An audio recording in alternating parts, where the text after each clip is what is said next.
C'est un grand ouf de soulagement pour SpaceX et son programme Starship. Salut à tous, bienvenue dans ce nouveau Starship Info. Ce mercredi à 1h30 heure de Paris a décollé pour la 10e fois la fusée la plus grande et puissante au monde. Figure-toi que ça a été un succès total. Enfin, presque. Entre problèmes techniques et caprices de Dame Nature, je t'explique tout ce qui s'est passé lors de ce vol historique dans cette vidéo. Allez, c'est parti!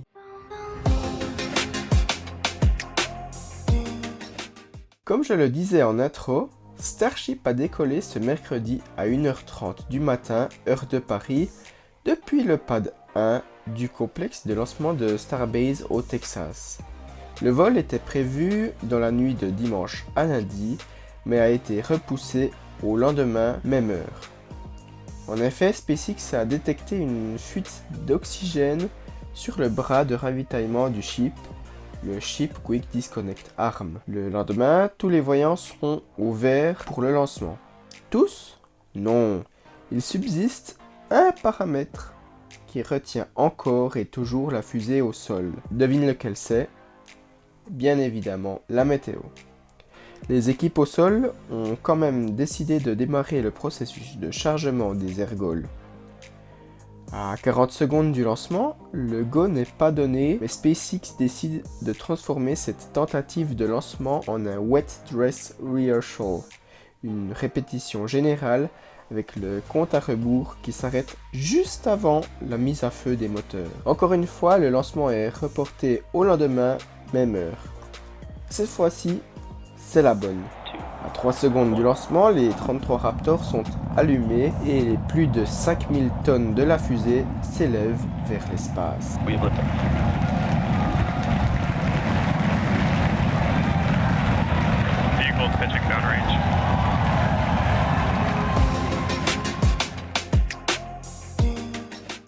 Avant de décrypter le vol, nous allons parler de ses différents objectifs. Tout d'abord, parlons du booster Super Heavy. Celui-ci devait décoller, se séparer du deuxième étage grâce au hot staging. Comme pour le vol 9, certains trous ont été volontairement obstrués pour essayer d'orienter le booster dans la bonne direction pour son boost back burn. Après cette poussée de retournement, il devait aller amerrir dans le golfe du Mexique en testant les capacités de cet étage à faire face à des problèmes moteurs. Il devait allumer 12 des 13 moteurs centraux, puis passer sur 2 moteurs centraux et un moteur de la couronne intermédiaire. L'atterrissage devait se faire uniquement avec 2 de ces 3 moteurs centraux. Le vaisseau avait quant à lui des objectifs bien plus importants. Après la séparation avec le Super Heavy B16, le ship S-37 devait s'insérer sur une trajectoire suborbitale précise.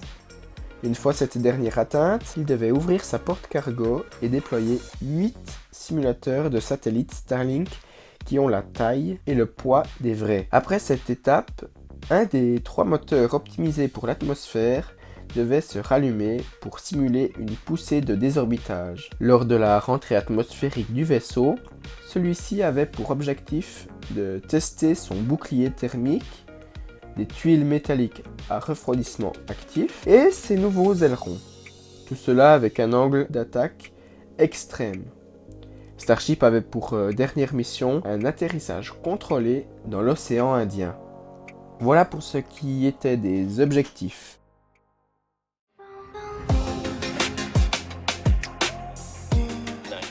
Donc, le décollage a lieu.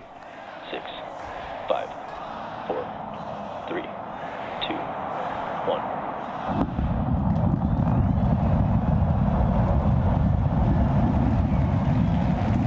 We have liftoff.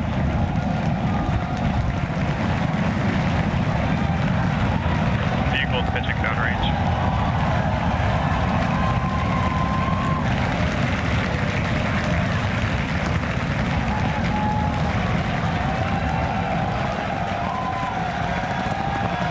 Booster chamber pressure nominal.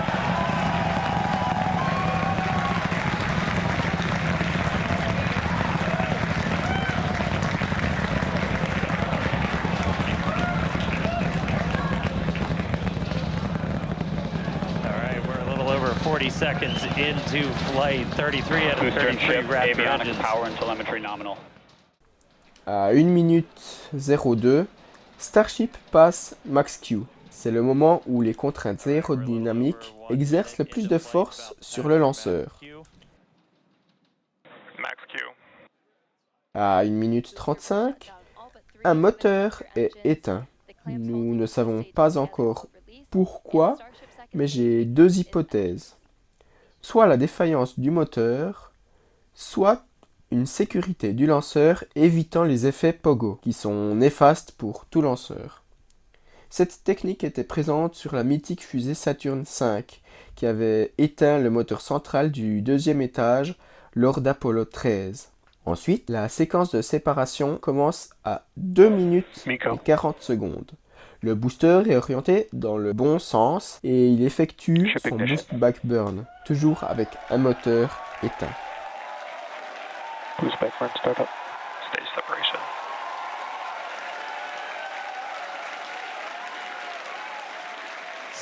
Stage separation confirmed. We've got 6 engines running on ship. Booster is doing its boost back burn, continuing now towards its splashdown site in the Gulf. Il rentre ensuite dans l'atmosphère et rallume ses moteurs pour l'amérissage avec le schéma exact d'allumage et d'extinction des moteurs comme prévu. Ship Raptor chamber pressure is nominal.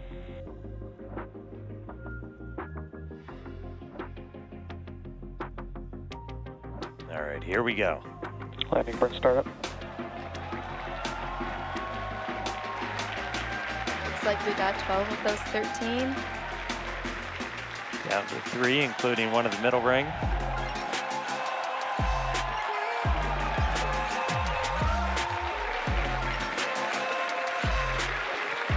Down to 2.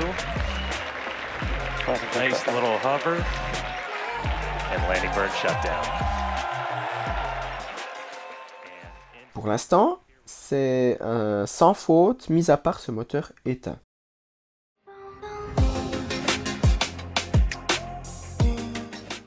Du côté du ship, les moteurs fonctionnent à la perfection et sont éteints à 9 minutes et 8 secondes, comme prévu. 10 minutes après l'extinction des 6 Raptors du S-37, une étape cruciale doit être franchie. La porte cargo doit s'ouvrir.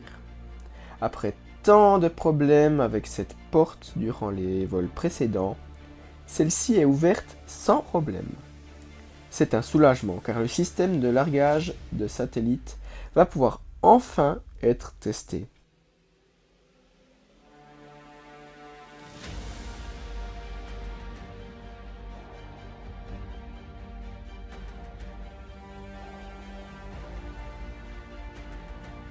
Quelques instants après, le mécanisme appelé distributeur pèse en référence au bonbon se met en mouvement avec une aisance déconcertante.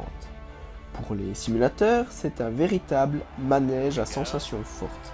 Et oui, les images en direct transmises par SpaceX nous montrent clairement des flexions de ces derniers. On peut voir le premier simulateur sortir par la porte sans trop de problèmes d'après l'angle de vue de la caméra.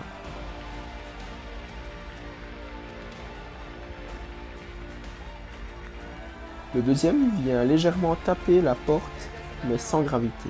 Les autres pièces sont délivrées avec succès, mais avec une tendance à basculer en avant juste après le relâchement du mécanisme. Une petite anomalie qui devrait être rapidement résolue par les équipes de SpaceX et de un test de plus de réussi. À 37 minutes et 56 secondes de vol, un des moteurs est rallumé durant un court instant, validant ainsi le dernier test en vol de croisière.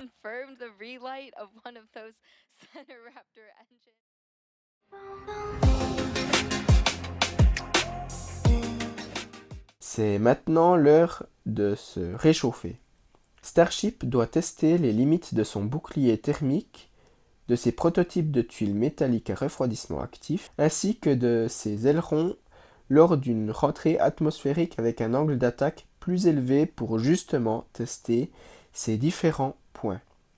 Très rapidement, nous pouvons voir un morceau de la jupe moteur exploser et les ailerons inférieurs se dégrader. Pour ne pas faire durer le suspense, Le vaisseau a résisté à cette douloureuse épreuve. Un peu en dessous de 1 km d'altitude, le vaisseau rallume ses 3 moteurs Sea Level, donc optimisés pour l'atmosphère terrestre, pour effectuer son mythique belly flip, pour se remettre donc en position verticale et atterrir dans l'océan Indien, et au final, le S-37 finit par atterrir un peu rouillé sur le torse et avec des ailerons amochés, puis explose en se couchant dans l'eau.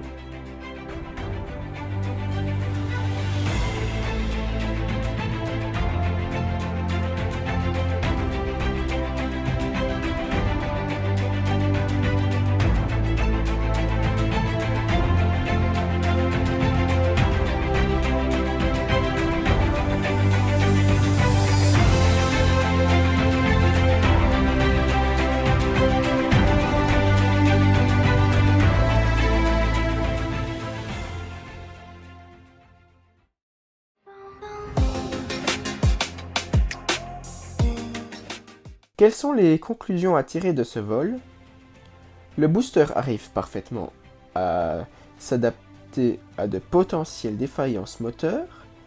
Le vaisseau arrive à s'insérer sur sa trajectoire, ouvrir sa porte cargo et distribuer des satellites Starlink.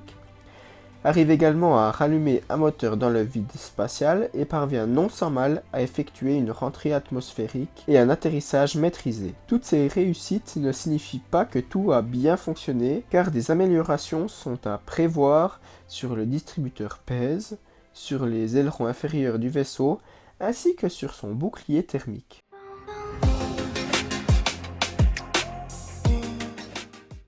Et voilà, c'est déjà la fin de ce deuxième épisode Starship Info.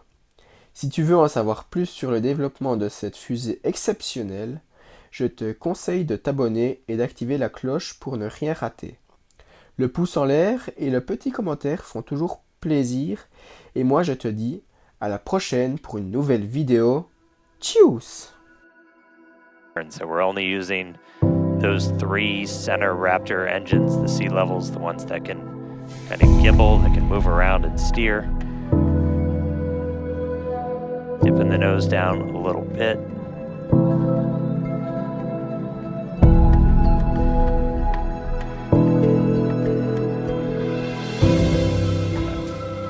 Two of our engines chilled in, waiting on one more. So again, we'll attempt to use 3 burns for that initial flip. We eventually go down to just 2 Raptors for the end of the landing burn.